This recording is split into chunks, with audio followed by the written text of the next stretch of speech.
네, 오늘은 이 본문의 말씀을 가지고 야 살았다 살았다 이러한 제목으로 말씀을 드리겠습니다.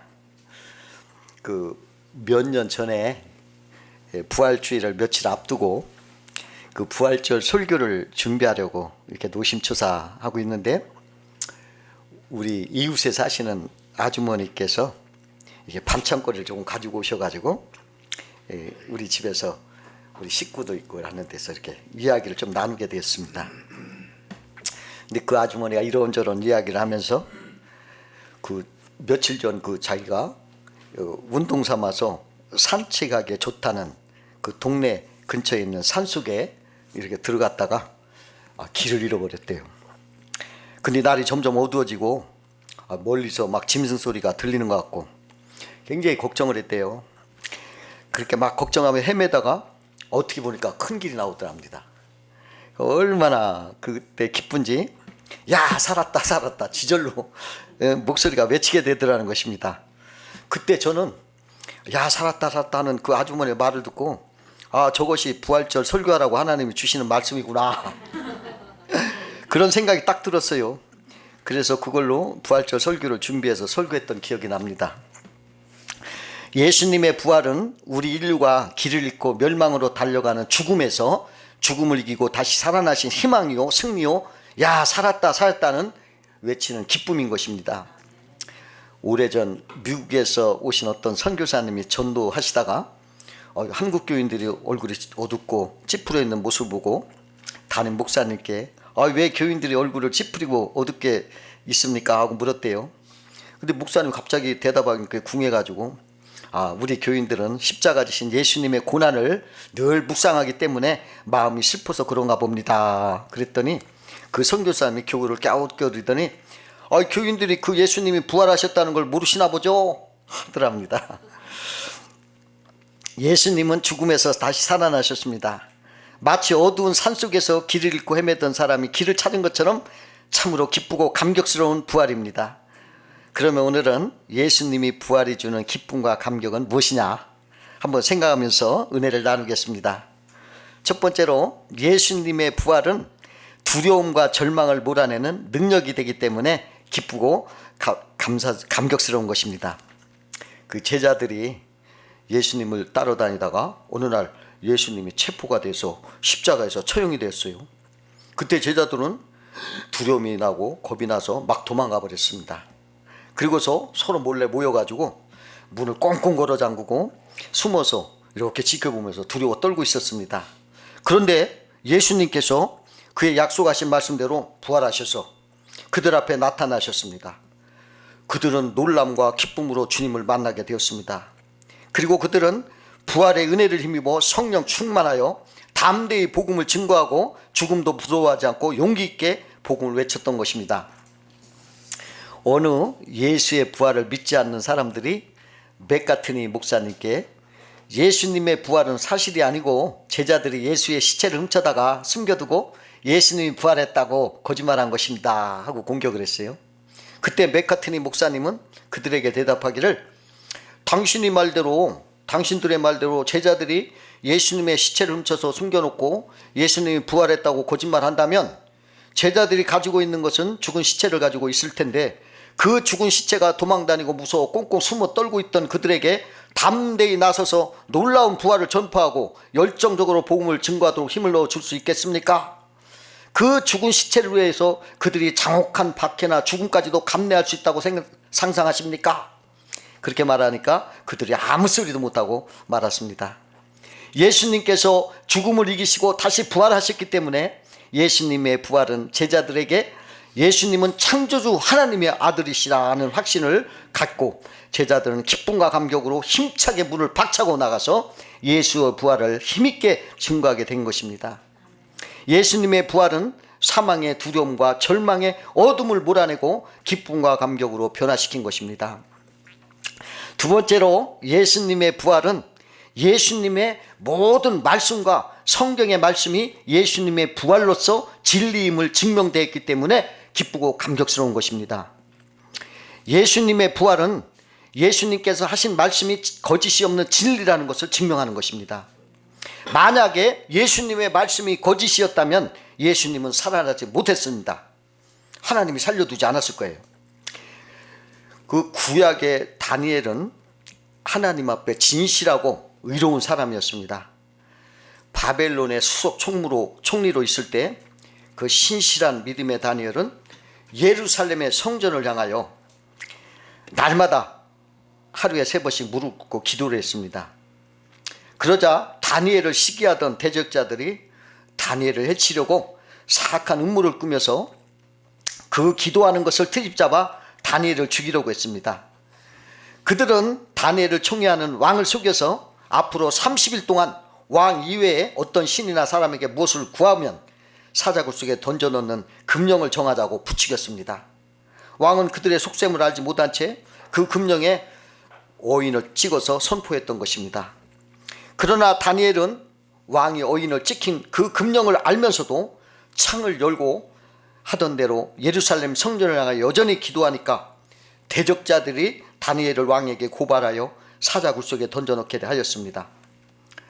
왕은 자기가 아끼는 충성스러운 다니엘이 죽이려는 그들의 음모와 모략을 뒤늦게 깨달았지만은 왕의 금령에 도장까지 찍었으므로 다니엘을 사자굴 속에 던져넣게 되었던 것입니다.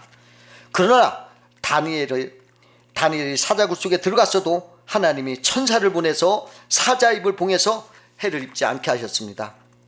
그 다음날 왕이 다니엘이 죽지 않기를 바라면서 사자굴 속 앞에 와가지고 다니엘아 살아있으면 나오너라 하고 불렀을 때 뜻밖에도 다니엘은 사자굴 속에서 죽지 않고 살아나오게 됐습니다.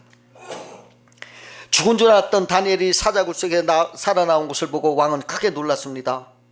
그때 다니엘은 왕에게 하나님이 나에게 천사를 보내어 사자 입을 봉해 나를 해치지 못하게 했으니 이것은 나의 무죄함이 명백한 증거입니다 라고 말하자 왕은 심히 기뻐하며 하나님을 찬송하고 다니엘을 참소하여 사자굴 속에 넣게 한 사람들을 향해 분노하면서 그들을 모두 붙잡아 너희들도 사자굴 속에서 살아나오는가 보자 하며 사자굴 속에 던져 넣게 하였더니 그들은 굴 속 바닥에 닿기도 전에 사자들이 달려들어 그들을 움켜서 그 뼈까지 부서뜨렸다고 성경은 말하고 있습니다. 다니엘은 예수 그리스도의 모형이며 사자 굴 속에 살아나는 사건은 십자가와 부활의 그림자요 모형이라고 볼 수 있습니다. 거짓 없는 다니엘은 사자 굴 속에 죽음에서 살아나서 그 자신의 진실됨을 증명하였습니다. 그러나 거짓된 무리는 사자가 움켜물어 살아나지 못했습니다. 예수님의 말씀도 거짓이 있다면 예수님은 부활하지 못했을 것입니다. 그러나 예수님의 말씀은 1.1도 거짓이 없는 진리였기에 죽음에서 부활하여 증명하신 것입니다. 예수님은 평소에 자신이 하나님이라고 주장하셨습니다. 또한 나와 하나님은 하나라고 하셨고 나를 본 자는 하나님을 보았다고 하셨습니다. 뿐만 아니라 내가 곧 진리요 생명이니 나로 만지 않고는 아버지께 올 자가 없다고까지 했습니다.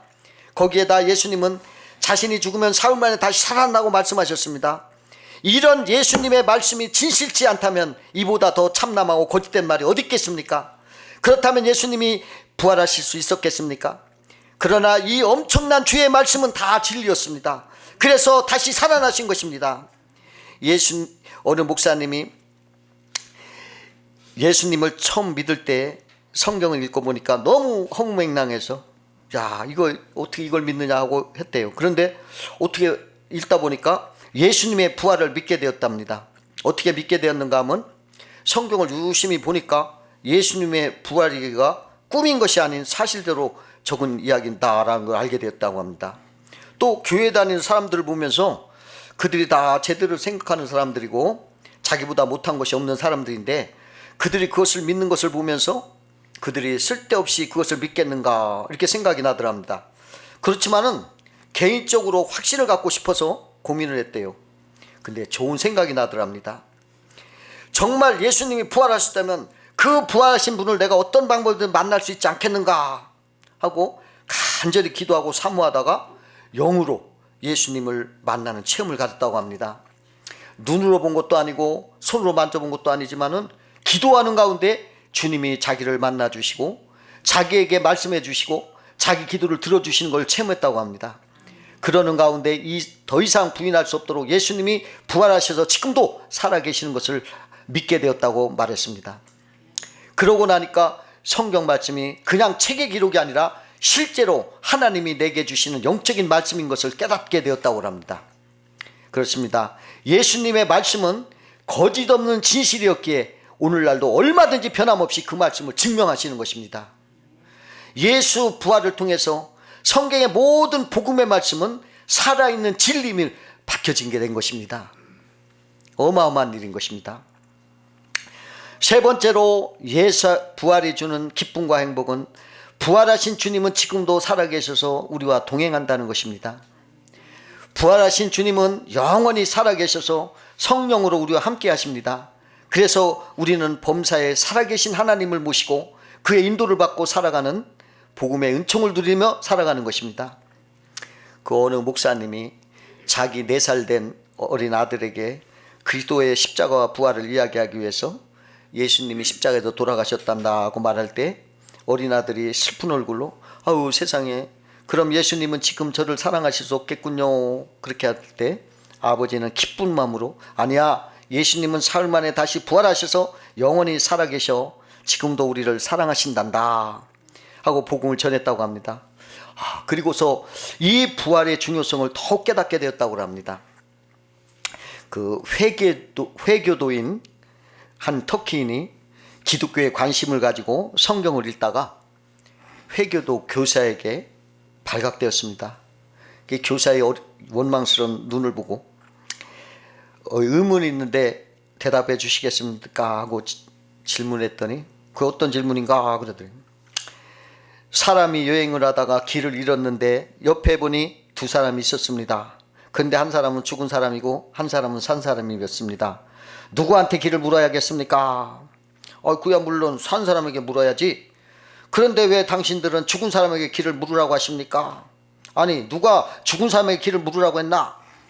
마음에선 죽은 사람이요 예수님은 부활해서 지금도 살아계십니다. 우리 인생들이 누구를 믿고 따라야겠습니까? 교사는 아무 대답도 못하고 아유 나도 모르겠네 당신 마음대로 하게 그러면서 가더랍니다. 그 터키 사람은 예수를 믿게 되었다고 합니다. 그 아프리카 밀림 선교의 선구자 리빙스톤이 잠시 선교일로 런던에 머물렀을 때입니다. 어떤 기자가 찾아와서 그에게 물었습니다. 선생님 저 아프리카 정글이 두렵지 않으십니까? 맹수들과 식인종들이 무섭지 않습니까? 어떻게 그처럼 대범하게 밀림 선교를 할 수 있었습니까?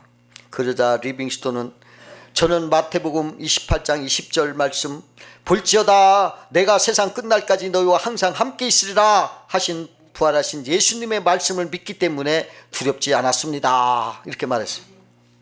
살아계신 예수님의 약속의 말씀, 이 약속의 말씀이 리빙스톤을 하여금 식인종을 만나든 무서운 맹세를 만나든 두려워하지 않을 수 있게 했다는 것입니다. 네 번째로 예수 부활이 기쁘고 감격스러운 것은 주님이 죽음을 이기시고 부활하셔서 우리에게 부활과 영생을 주기 때문인 것입니다. 죽음의 권세를 이기시고 예수님은 살아나셨습니다. 만약 예수님이 부활하지 않으셨다면 예수님도 다른 종교 지도자들과 다를 바가 없습니다. 인도의 선교사 썬다싱이 영국을 방문할 때 일입니다. 어떤 대학 교수가 이런 질문을 던졌습니다. 당신이 오랫동안 신봉하던 힌두교를 버리고 기독교로 개종한 이유가 무엇입니까? 힌두교와 기독교의 차이가 무엇이길래 이렇게 종교를 바꿨습니까? 그때 썬다싱은 부활하신 예수님이 지금도 살아있기 때문입니다 라고 대답을 했습니다. 기독교 신앙은 다른 종교와 다릅니다. 가르침이나 윤리는 비슷할 수 있습니다. 그러나 다른 종교는 다 죽음의 문제를 답을 주지 못합니다. 그러나 기독교 신앙은 예수님이 부활하셨기 때문에 부활과 생명을 말하는 것입니다. 인류의 가장 큰 적은 죽음입니다. 인류 역사상 죽음을 이긴 사람은 아무도 없었습니다.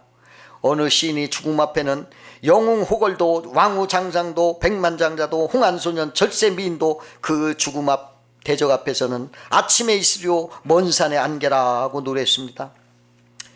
피라밋을 세운 이집트의 왕들도 불로초를 구하고 만리장석을 쌓던 진시황도 세계를 제패하고 제패하던 알렉산더 대왕과 나폴레옹도, 히틀러와 스탈린과 모택동과 김일성도 다 죽음 앞에 무릎 꿇고 죽었습니다. 불교의 창시자인 석가모니의 무덤은 인도의 능수에 안에 있고, 유교의 창시자인 공자의 무덤도 중국 장평양에 있으며, 이슬람의 창시자인 마호메트 무덤도 사우디아라비아 메카에 있습니다.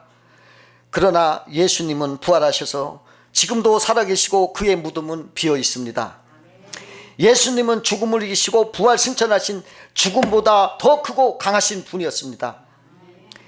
예수 그리스도의 죽음을 이긴 부활은 세상의 어떤 종교도 결코 모방할 수 없는 참 진리인 것입니다. 그러므로 예수를 믿는 사람은 그와 함께 부활과 영생이 있는 것입니다. 그 러셀 코넬이라는 사람이 미국 남북 전쟁의 북군의 지휘관으로 있었습니다. 전쟁에서 후퇴하다가 그만 자기의 지휘도를 버리고 오게 되었습니다. 수치스러운 생각을 떨치지 못하고 있는 것을 보고 그의 부하 중에 링이라는 소년이 적진 속에 들어가 그 칼을 찾아오다가 총에 맞았습니다. 칼을 가지고 천막에 들어와서 쓰러진 그 소년을 보고 코넬 대령은 말했습니다. 왜 그런 일을 했느냐? 내가 그렇게 하면 죽을 줄 알지 못했느냐? 그랬을 때 그가 말했습니다. 나는 죽음을 두려워하지 않습니다. 부활하신 예수님께서 나와 같이 계시기 때문입니다. 그리고는 그는 눈을 감았습니다. 그 말이 무신론자였고 회의자였던 코넬의 마음을 두드렸습니다. 그는 그 앞에서 무릎을 꿇고 하나님께 기도했습니다. 오 하나님, 이 소년 앞에서 내가 어떻게 해야겠습니까? 그러더니 한참 있다가 주여, 이 소년이 찾은 하나님을 위해서 내 몸을 바치겠습니다. 그리고 나중에 신학을 공부했습니다. 그리고 자기의 전 재산을 털어서 세운 것이 바로 코넬 신학교였습니다. 나중에 고든이라는 사람이 학교와 합치면서 고든 코넬이라는 이름이 붙게 되었습니다. 그는 그 뒤에 템플 대학도 세워서 수많은 기독교 지도자를 양성했습니다. 링이 믿은 부활신앙이 그를 그렇게 변화시킨 것입니다. 부활신앙을 믿고 사신 이화여대 총장이었던 고 김한란 박사는 부활과 영생을 확신했기에 내가 죽거든 장송곡을 부르지 말고 기쁨의 개선의 찬송가를 부르라고 유언했습니다. 스코틀랜드 종교개혁가 존 낙스는 예수 그리스도가 부활의 주님이라는 사실을 굳게 믿었고 그 주님의 말씀을 선포하는 데 따르는 어떤 핍박도 두려워하지 않았습니다. 존 낙스는 당시 박해의 상징인 메리 여왕의 불의에 대해 통렬하게 비판한 책을 출간했습니다. 여왕의 비가 몹시 상했습니다. 결국 낙스는 왕정파에 의해 체포되었습니다. 지휘관이 매섭게 쏘아보며 추궁했습니다. 그대의 신앙과 그대가 말한 것을 철회할 생각이 없는가? 이때 존 낙스는 분명한 여조로 말했습니다. 나의 마음이 그것을 생각했습니다. 입이 말했고 손이 그것을 썼습니다. 만일 그것으로도 모자란다면 하나님의 은총을 힘입어 피로써 그것을 증명하겠습니다. 내가 죽음으로 그 말을 변형하지 않겠습니다. 이렇게 말했던 거예요. 부활한 주님을 믿기 때문에 그는 그렇게 죽음 앞에 담대했던 것입니다. 예수님은 나는 부활이요 생명이니 나를 믿는 자는 죽어도 살겠고 살아서 나를 믿는 자는 영원히 죽지 아니하리다, 그렇게 말씀하셨습니다. 예수님이 부활이시기 때문에 예수를 믿으면 죽어도 살겠고 예수가 생명이시기 때문에 살아서 나를 믿는 자는 영원히 죽지 아니한다고 하셨습니다. 여러분, 번지 점프를 하는 거 보면은 높은 곳에서 뛰어내려서 땅을 향해 사정없이 내려 꽂지만은 죽지 않는 것은 허리에 밧줄이 묶여 있기 때문인 것입니다. 우리가 죽음을 당할지라도 죽음에 떨어지는 것이 아니라 다시 살아나는 것입니다. 예수 부활의 영생의 생명의 줄로 묶여져 있기 때문에 그런 것입니다. 여러분, 오늘 부활주의를 맞이해서 예수님은 첫 열매가 되셨다 했으니 우리는 그 다음 열매입니다. 우리도 부활 승천할 것입니다. 여러분, 그것을 믿고 부활신앙을 갖고 우리의 신앙이 살아서 항상 살아있는 부활의 신앙으로 살아가시기를 주의 이름으로 축원드립니다. 네, 기도하겠습니다. 사랑하는